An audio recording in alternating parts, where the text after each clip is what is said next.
Hey, today's video is about Loops. Loops is email for modern software companies. It's a better way to send marketing and transactional emails, and I'm going to show you how I use it in my open source project Inbox Zero and how you can use it in your projects too to send marketing and transactional emails. You can see some of the companies that are using Loops, companies like Framer, Perplexity, Replicate, so you're in good hands. It's a really simple and easy platform to use, which I really like about it. Here you can see the UI, for example. You can send different marketing campaigns. You can also send loops, which are step-by-step email campaigns. So for example, if you want to send an onboarding series, when the user signs up, you can send the first email, then a day later you can send another email and so on. And you can also send transactional emails like password reset. Here you can see what a loop would look like. A contact gets added, then you want to wait a day, then you want to send an email, then you might want to continue that flow and so on. You might also want to segment it. We'll all see this in the UI shortly. And Loops has its own email editor, so you can design the email within Loops itself, and you don't have to fiddle with code to do that. How I integrate with Loops is via the API, where I actually use the TypeScript SDK for it. But the rough idea is whenever an event happens, you'll send it to Loops. So for example, if Adam has converted to Premium, you might send that event to Loops. You can also create contacts in Loops. Also very simple. Now you can send a marketing campaign to Adam or any other contact. You can update contacts and delete contacts, obviously. That's Loops in 2 minutes. I'll show you how I integrate it into my code and how the platform actually works. This is what Loops looks like within my account. Here you can see some different campaigns that I've sent. The AI Automation V2 release. You can also see loops that I have running. So for example, when someone onboards, I will start sending them onboarding emails. I also have a loop for when they've upgraded to Premium or when they've canceled their plan. You can see lots of different loops that are already set up immediately. So for example, whenever you add a contact, you can run a loop or an onboarding drip and so on. They have examples for campaigns. So it might be a one-off investor update. And they also have transactional emails like invite a teammate. I add my audience from the API, as I'll show you in a second, but you can also go and add audience members here and see exactly who you're sending emails to. And then you can also create these groups where you can segment audience members by different properties you've added to them. So for example, you might be sending different emails to someone that's premium and someone that's just a free user. Another thing they have, which is really nice, is seeing different analytics behind every step of the process. So you'll run a loop and you'll see what percentage of the time each email is opened, how often it's clicked, and so on. Now I'm going to show you what it looks like to create a new loop. So it's event-based, or for example, a contact is added, an event is fired. You don't actually tell Loops to go and send the email specifically. You say, hey, an event has happened, upgrade to Premium, and then Loops goes and does all the steps in the background that you've already gone and set up. So let's say an event is fired. We'll call it Premium. You can create the event. We're going to do one time, so that means the first time the user upgrades to Premium, it will be sent.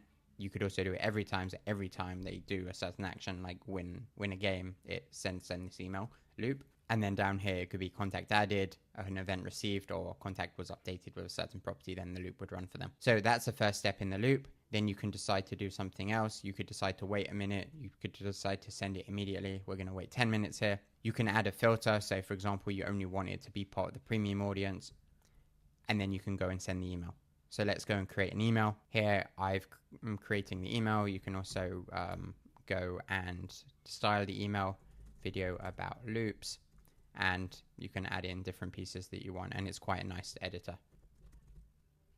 You can move it around. You can add images, so you don't need to play around with code to create these emails. Now you can see the email over here. You can see we have the unsubscribe link that they add automatically. Now let's go add another step. So we could decide to branch out into different places. Let's say we do another timer, wait 5 days. Now let's do another follow-up email, and so on. And you can keep adding these steps. And this is what a branch would look like. So for example, if they've signed up to Premium, you could do step 1. Otherwise, you could follow path 2.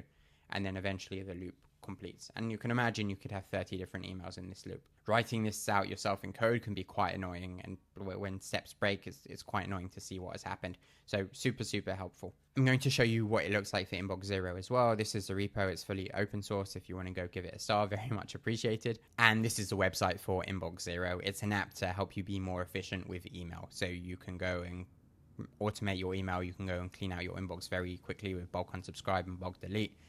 But yeah, go and check it out if you want to learn more about it. The code itself, it's a mono repo. It uses Turbo Repo, and you have an apps folder, with one web app, and then you have lots of different packages. And I've gone and created a loops package over here.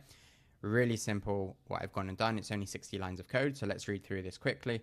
I'm taking the loops client, basically just initializing it. Then whenever a new contact is created, I'm creating that contact in loops. So here you can see the email for the contact, and I'm also passing the first name if I have it. Delete contact, when the user deletes their account, I want to make sure all their data is deleted from the services I'm using. So I use delete in loops.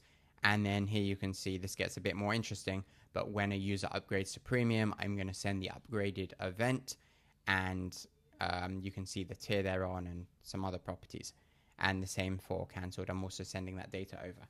And that's all I have to do. This is like super, super simple. Just send those events over and the different loops will run. And someone in your marketing team can go and fully set that up. All you do is send over the contact added or event, and the rest just runs on its own.